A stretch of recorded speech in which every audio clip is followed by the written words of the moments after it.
कैसे हैं आप सब लोग। उम्मीद करता हूँ आप सब लोग खुदा के फजल से बिल्कुल ठीक ठाक होंगे। मैं आप सबका दोस्त मोहसिन सिद्धू आज एक और नई वीडियो के साथ आप सबके सामने हाजिर हूँ।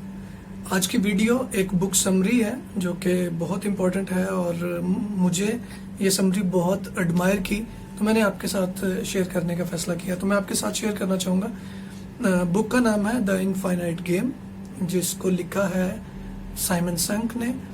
और ये बुक जो है, इसके कुछ पॉइंट्स जो है वो मैं आपके साथ शेयर करूंगा। हमारी ज़िंदगी में हमेशा हमारे पास दो रास्ते होते हैं, एक तो विक्ट्री और दूसरा फुलफिलमेंट।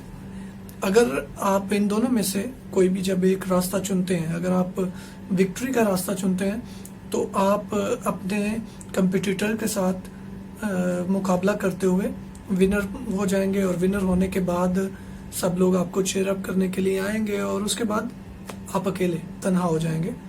मतलब कि आपका जो फोकस था वो जस्ट विक्ट्री तक था, जीतने तक था। दूसरी तरफ है फुलफिलमेंट। फुलफिलमेंट आपका जो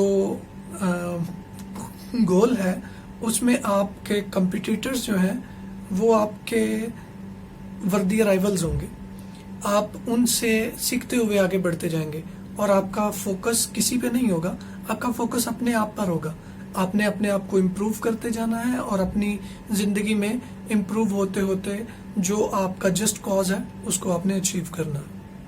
और ये जो दोनों पॉइंट्स हैं, इन दोनों पॉइंट से जो कि विक्ट्री को पसंद करते हैं वो तो फाइनाइट गेम से रिलेटेड है, और जो फुलफिलमेंट को पसंद करते हैं वो इनफाइनाइट गेम से रिलेटेड है। आपने देखना है कि आप कौन सी गेम में है, विक्ट्री वाली गेम में है या फुलफिलमेंट में, इनफाइनाइट गेम में है या फाइनाइट गेम में। ओके, अगर इसकी मिसाल जो है अपनी बुक में साइमन इस तरह से देते हैं कि उनको जब माइक्रोसॉफ्ट और स्टीव जॉब की कंपनी एप्पल में बुलाया गया, तो उन्होंने उस इवेंट के दौरान जो चीज़ ऑब्जर्व की, दोनों कंपनीज को ऑब्जर्व करने के बाद उन्होंने देखा कि जो एप्पल की कंपनी है उनके 100% जो फोकस है, 100% जो डिज़ायर है वो ये है कि हमने लोगों की किस तरह से हेल्प करनी है, हमने स्टूडेंट और टीचर्स की किस तरह से हेल्प करनी है टेक्नोलॉजी के ज़रिए से।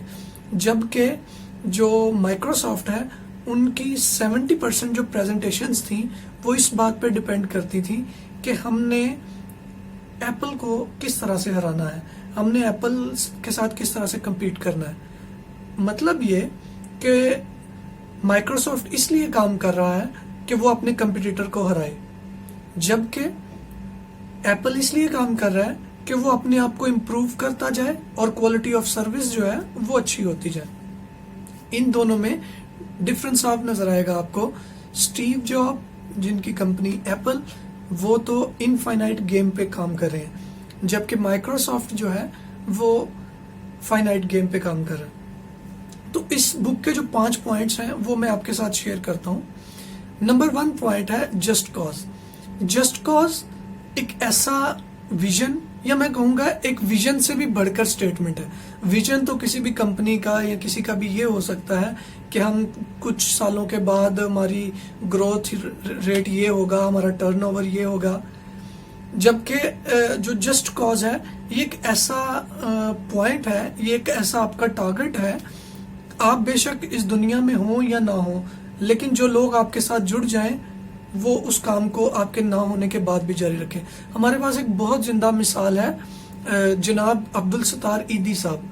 जब उन्होंने अपना इस फाउंडेशन को स्टार्ट किया था, होप सो स्टार्ट में कुछ लोग थे उनके साथ, अब ये वक्त है कि वो बेशक इस दुनिया से चले गए हैं, लेकिन ईदी फाउंडेशन अभी भी चल रहा है। ये एक बहुत बड़ा जस्ट कॉज था, और इंसान बेशक इस दुनिया से चला जाए लेकिन उसका जस्ट कॉज जिंदा रहे और लोग उसके जस्ट कॉज के साथ मिलकर काम करते रहे।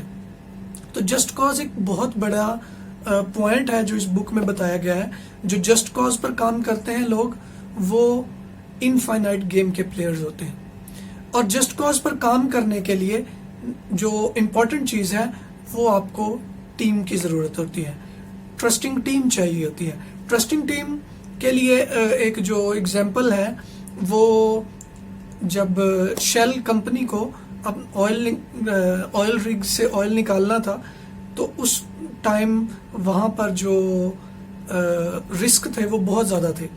तो जब उन्होंने उस टाइम की एक नंबर 1 कंपनी को ये प्रोजेक्ट दिया, तो वो जो बंदा था वो ये समझता था, निक फॉक्स उसका नाम था, कि ये कितना रिस्की काम है। उसने खैर ये किया कि उसने एक लेडी की हेल्प ली कि मैं किस तरह से एक ऐसी टीम बिल्ड करूं जो कि ये सारे काम को किसी भी नुकसान के बिना सर अंजाम दे सके।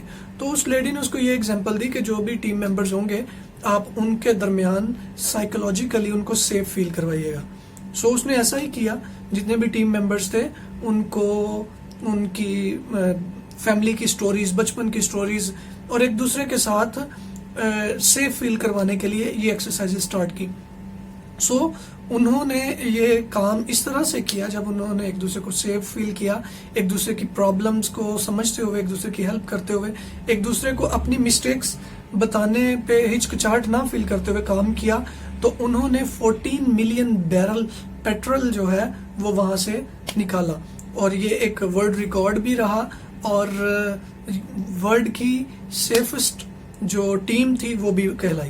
तो उन्होंने एक इस तरह की ट्रस्टिंग टीम से एक अच्छा रिजल्ट जो है वो अचीव किया।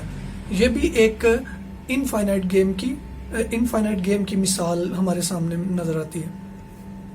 तो जो बुक के राइटर हैं उनको किसी ने कहा भी कि जो बिजनेस है वो इस बात पर नहीं चलता कि जो टीम प्लेयर्स हैं उनके इमोशंस पर, बल्कि जो बिजनेस है वो तो कंपनी के टर्नओवर पर चलता है। तो उन्होंने कहा कि जो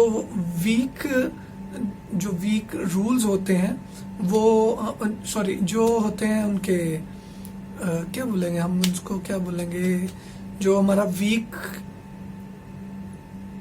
वीक स्टैंडर्ड्स होते हैं वो रूल्स पे डिपेंड करते हैं, लेकिन जो कि स्ट्रॉन्ग स्टैंडर्ड्स होते हैं वो इमोशंस पे डिपेंड करते हैं। तो उसके बाद जो थर्ड चीज है वो है अपनी फ्लेक्सिबिलिटी। जब एक अच्छी टीम आपके पास मौजूद होती है तो आपको अपने वक्त के साथ साथ चीजों को इम्प्रूव करने की भी जरूरत होती है। तो जब आप चीजों को अपने इम्प्रूव करते हैं तो यकीनन अगर हम ये कहें कि हमने जो चीजें स्टार्ट में कर दी उसके बाद हम इसको चेंज नहीं करेंगे, तो ये एक अच्छी टीम की या एक अच्छी कंपनी की जो है ये नेचर नहीं ऐसी होती। वो हमेशा अपने आप को इम्प्रूव करते हैं। जैसा कि शुरू में आपको कोडक और ब्लॉकबस्टर 2 कंपनीज थी जो कि मूवीज और फोटोग्राफी से रिलेटेड थी। उन्होंने डिजिटल कैमरा कोडक ने इवन के 1975 में इंट्रोड्यूस कर दिया था, लेकिन वो मार्केट में इसलिए ना लेके आए क्योंकि उनकी बहुत ज्यादा जो दूसरी प्रोडक्ट्स थी वो इस पे डिपेंडेंट थी। खैर उसका नुकसान उनको ये बर्दाश्त करना पड़ा कि निकॉन और फ्यूजी फिल्म्स ने जब डिजिटल कैमरे को दुनिया में मुतारफ करवाया तो कोडक की अहमियत जो है वो बिल्कुल खत्म हो गई। और नंबर 3 पे है आपके वर्दी अराइवल्स। हम हमेशा अक्सर औकात ये करते हैं, हमारी फील्ड में जो लोग हमसे बेहतर होते हैं हम उनको अपना कॉम्पिटिटर समझते हैं, जबकि ऐसा नहीं होना चाहिए।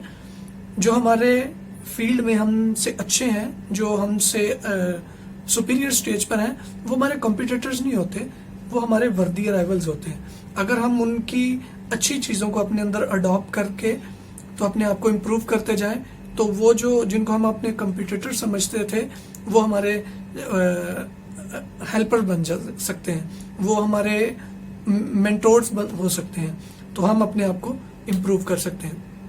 नंबर 5 पे है courage to lead. Courage to lead एक फार्मेसी की एग्जांपल मैं आपके साथ शेयर करूंगा। CVS जो फार्मेसी थी उन्होंने अपना जो स्लोगन था वो ये रखा था कि हम दूसरों को हेल्दी रहने में उनकी मदद करते हैं। लेकिन एक इंसान ने उनको कहा कि आप तो ये कहते हैं कि आप दूसरों के हेल्दी रहने में उनकी मदद करते हैं, जबकि आप खुद सिगरेट बेचते हैं।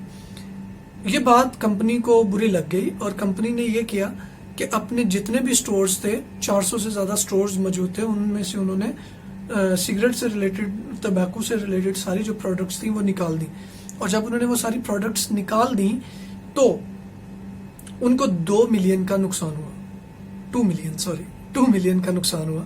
और जो 2 मिलियन का उनको नुकसान हुआ, कंपनी ने उस नुकसान को नहीं देखा, लेकिन आने वाले चंद सालों में ये हुआ कि हर जगह पे उस कंपनी का जिक्र हुआ और बहुत ज़्यादा ब्रांड्स ने उनके साथ टाई अप किया और स्टार्ट के 2 मिलियन के बाद उन्होंने बहुत ज़्यादा मुनाफा भी कमाया।